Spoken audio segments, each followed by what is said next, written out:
Hey guys, welcome to Abby's Auras, or welcome back if you've been here before. Please make sure you're hitting that subscribe button and the bell icon so you do not miss out on any of my future videos.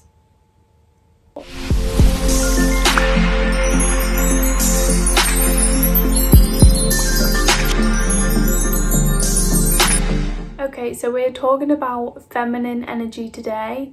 I probably will be talking about this for the ongoing few weeks with a mixture of other things, but it's just because it's what I'm going through right now, and that's the energy that has awakened in me, and I'm sure that I will be learning a lot more to go with it.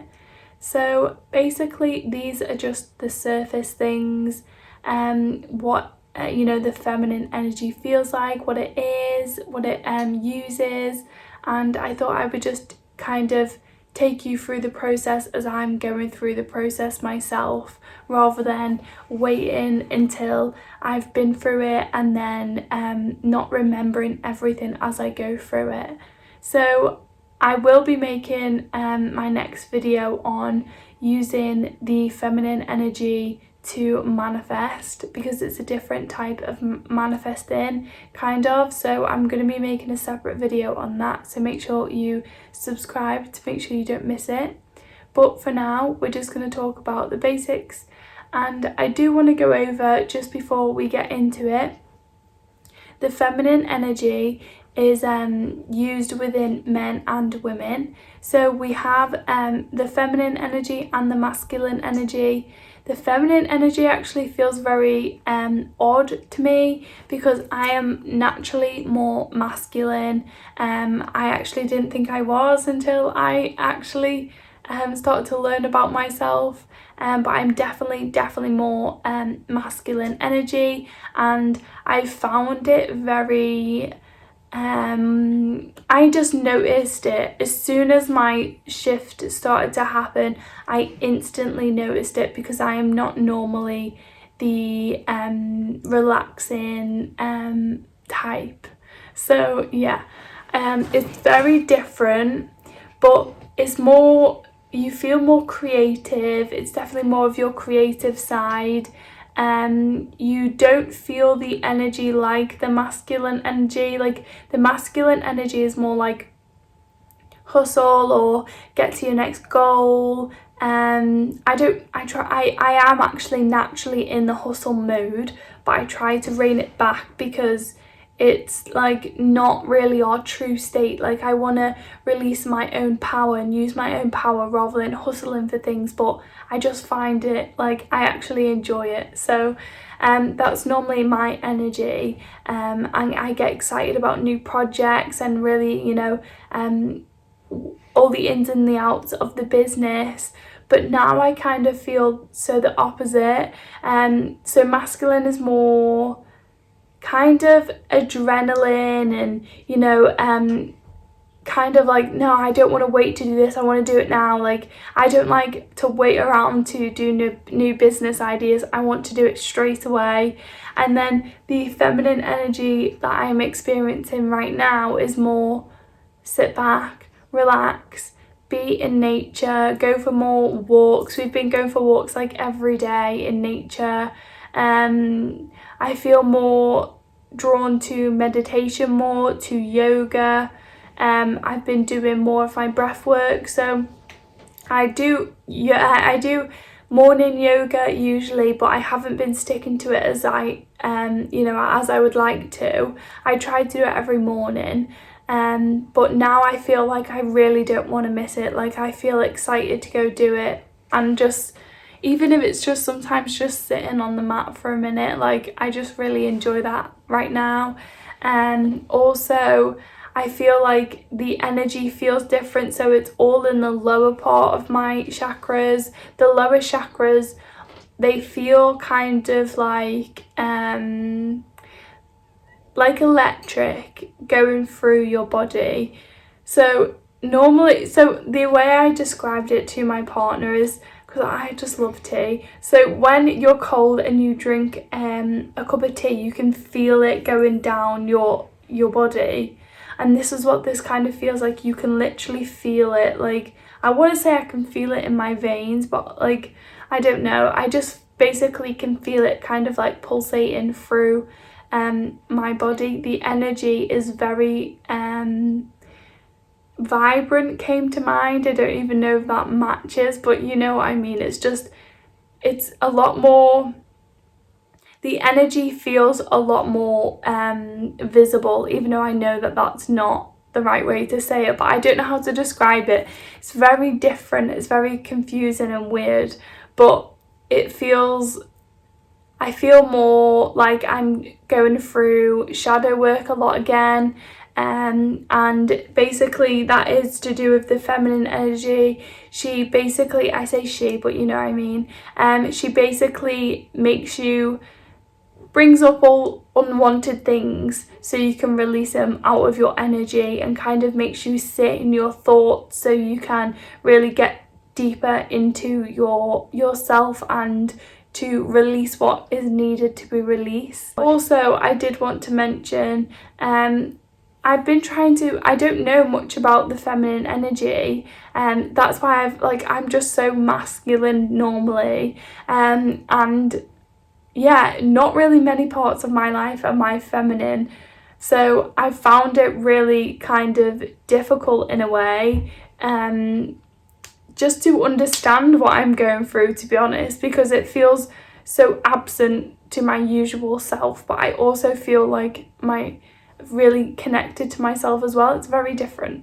But anyway, as I've been trying to, you know, at first I didn't know it was the feminine energy that was coming up, so I was trying to do research into what it was and, you know, how to work with it and stuff like that. Also, I've been seeing everywhere is the Kundalini awakening, and it's because it goes hand in hand with the feminine energy. So the Kundalini awakening is the awakening of the feminine energy, but you can also be working with the feminine energy and not be going through a Kundalini awakening. It's just the Kundalini is the whole of the feminine energy, and you could just be going, you know, and working with it a little bit more than usual.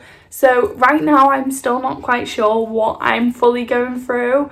This is why I just wanted to kind of go through it with you guys and document the different things, because I think it's fun and important. It's fun to, you know, experience a new spiritual side of things, and I feel like I've been in you know, when you go through the spiritual awakening and you're constantly learning new things, and then you get to a point where you're not really learning as much that's new, and it kind of feels a little bit like, do I know everything? Even though you know you don't. It's just like, why am I not learning? So it felt a little bit different, and not different, it just felt a little bit stagnant almost. And now I'm going through this, I'm just trying to take my time, but also I don't really want to put names on everything as if like they went through this, so I have to go through it in this way. I kind of want to just feel free to experience what I'm experiencing, and then, you know, let you guys know what I'm going through, because it can give you a different point of view on it too. So I don't want people, you know, assuming that if someone else's, maybe let's say Kundalini awakening, if someone else's was horrific and terrible and really frightening time, then that means that yours is going to be like that, because it's definitely not. I actually got my I had basically a meeting almost with a lady. She's amazing, and she was just basically like talking about my energy and what I'm going through right now, and I'm going to be having a session with her so I can dive deeper into it. And she basically was saying that she doesn't like to talk about her Kundalini awakening because she doesn't want other people to kind of have that image in their head that it's like that, because she said it can be very, very different, and the Kundalini energy is very intelligent, so you can almost be experiencing something completely different to someone else. And also I was saying like, well, I have a baby, so you know, what is it going to be like if I am going through that? Because I've heard not very nice things about it. That's why I stopped researching it, because it made me a bit scared. So she said that the Kundalini energy is very, very intelligent, and it knows when, you know, you're ready to work with it. So she said, if you're seeing to your baby, it's fine, you know, the baby comes first, and then when your baby is resting, then the Kundalini energy will not awaken because it's already awake, but it will start to, you know, work with you. So you never need to worry about it, if that's what it's going to be. But yeah, I just thought I would say that now, because I was very worried about it, and I never wanted to research about it. I didn't want to watch videos about it. I stayed away from it so much. Even my auntie sent me a video of the yoga, like, this is amazing yoga, she loves yoga, and you know, was like recommending yoga to me, and I was like, oh, I'm a bit scared of that one because it had the word Kundalini in it. But it's because I thought that you could, you know, provoke a Kundalini awakening for like happening to you, when actually it's a myth and it's very intelligent. You can't provoke something that you're not ready for. It basically will just happen naturally, and it's just, you know, be guided for what your body is doing and just go with the flow.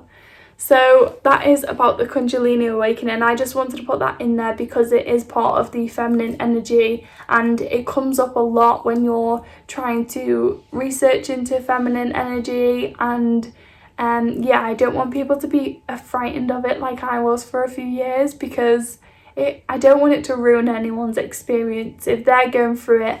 If you have expectations of what it's going to be like, or ideas of what it's going to be like, you'll manifest it like that, and you don't want that to happen to you. So don't worry, don't listen to all the scary stories. It can be like that for some people, but it can be pleasant for others.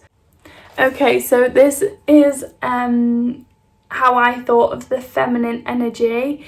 It basically can rustle a few feathers, to say the least.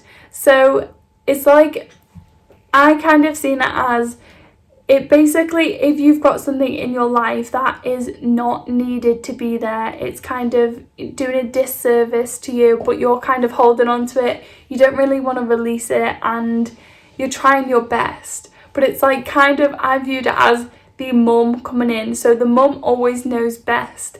And it's like, if my children were doing something and I knew it wasn't best for them, and they kept trying to do it, and I'm telling them like, no, you know, that's not best for you.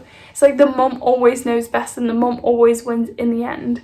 So even though sometimes it feels like we don't want to get rid of this thing in our life, the mum always knows best. That feminine energy comes right in and keeps giving you advice like, don't go there, you know, remove it. And then if you know, ignore it for a long time, then it will kind of just remove it for you, so you don't really have a choice. So just go with the flow and understand everything is happening for a reason. And if you really believe that everything has happened for a reason, it will be easier to go through the process, rather than fighting against it for a long time and then making the overall outcome more destructive and, you know, worse than it needs to be.